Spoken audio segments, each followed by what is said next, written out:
branch of the Germanic order. Indeed, he did so. He recruited members, and in August 1918, the great inauguration took place.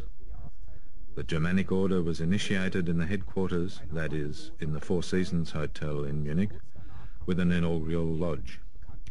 Shortly after this came the well-known events of the end of the War Revolution. From then on, we can speak of the Thule Society. The Germanic order then renamed itself with the cover title Thule Society in order not to divulge the conspiratory secret alliance and to hide amongst other popular organizations, thus having a greater range of action. Adolf Schicklgruber, Hitler, the Enlightened, wants to release the world from Satan. As it happened, shortly after the First World War, young officers of the German army were introduced to an esoteric lodge called Thule.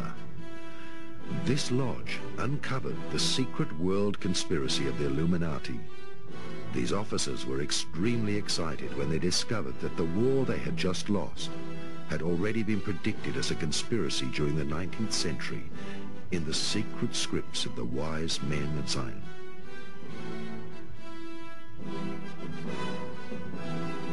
The secret scripts of the wise men of Zion, the Illuminati, quoted, "We are the one force which finances all parties and wars until mankind gets weary of wars. We are the one force which brings power to the powerful, whether it be kingdom, aristocracy, communism, or capitalism. And because they are indebted to us, and they are tired of fighting, we will introduce a new world order to control all finances and national debts. Mankind will have to rewrite history when it examines who financed the Napoleonic Wars, Lenin's Communist Revolution, and all political parties of the First World War." Towards the end of the 18th century in Europe, especially in Germany, a new movement was founded which was interested in deeply spiritual matters. The origin of mankind and all the secrets of Atlantis were of particular interest. These spiritual groups were inspired mediumistically by invisible masters who taught European scientists visiting India and Tibet.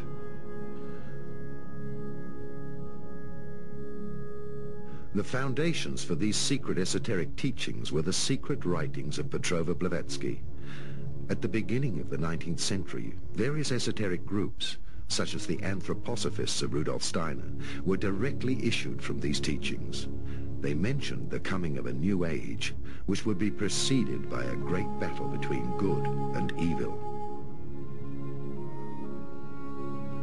The teachings by the invisible masters of Shambhala were mixed by the esoteric followers of the time with other religions such as Hinduism, Buddhism, and John's secret Christian prophecies.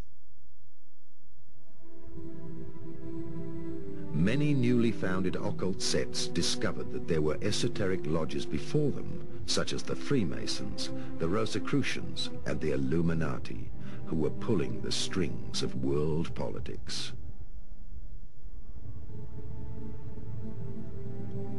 The new occultists of the turn of the century were waiting for the new golden age to arrive, and like various sects today, believed themselves to be the chosen ones.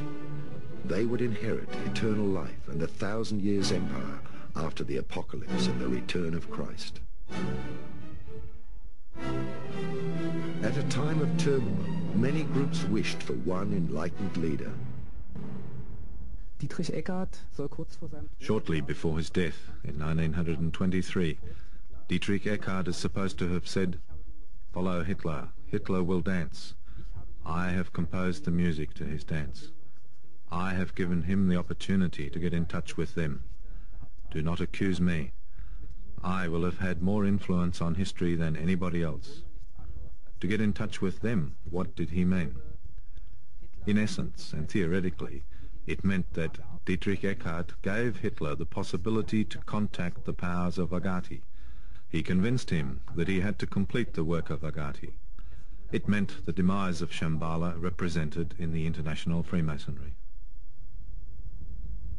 In 1912, von Sempotendorf founded the Germanic Order in Bad Aibling, out of which emerged various occult ideas, which would later trigger the Great Tragedy.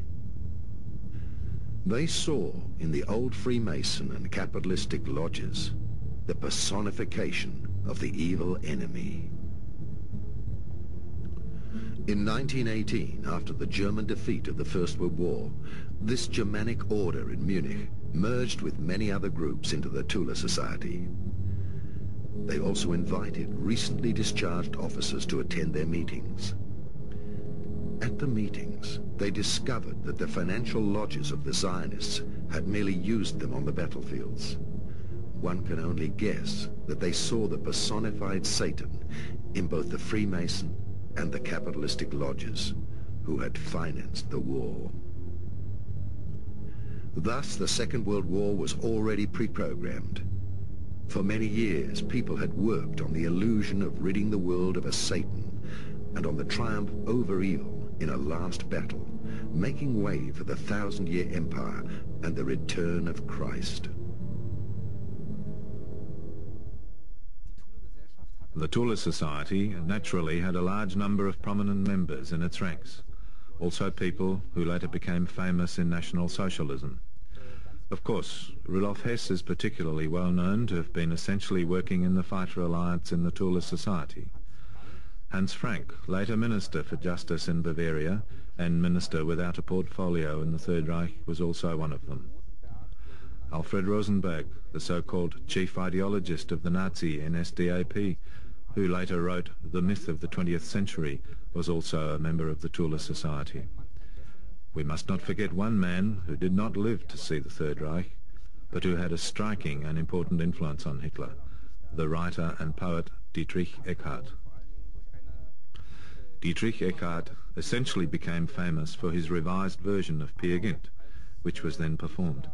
He was also known as a poet, author of some significant fighter songs of the Nazi NSDAP. This man strongly influenced Hitler. He clarified and gave direction to the confused ideas which Hitler already had in Vienna. Hitler and Eckart came together and often discussed different political questions. Eckart managed to direct Hitler's antagonistic opinions of Marxism and capitalism into a unified anti-Semitic view. Most importantly, Eckart provided Hitler with important connections within the society. He helped him to become courteous, well-mannered, and introduced him to the refined people who were able to help him financially.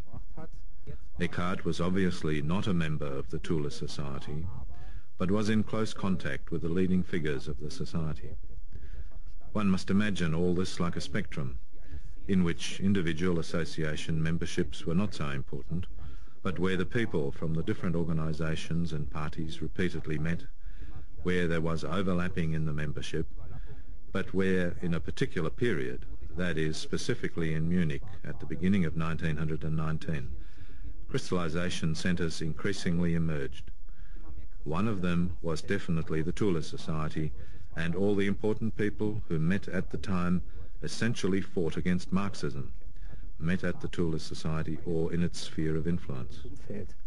In January 1919, Harrer and Drexler founded the German Workers' Party, which had its origin in Drexler's Free Workers' Community for Peace.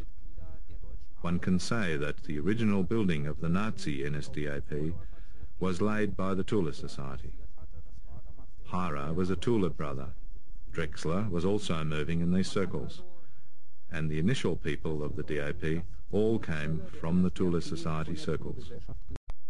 The Tula organization secretly made great plans to release mankind from the financial conspiracy.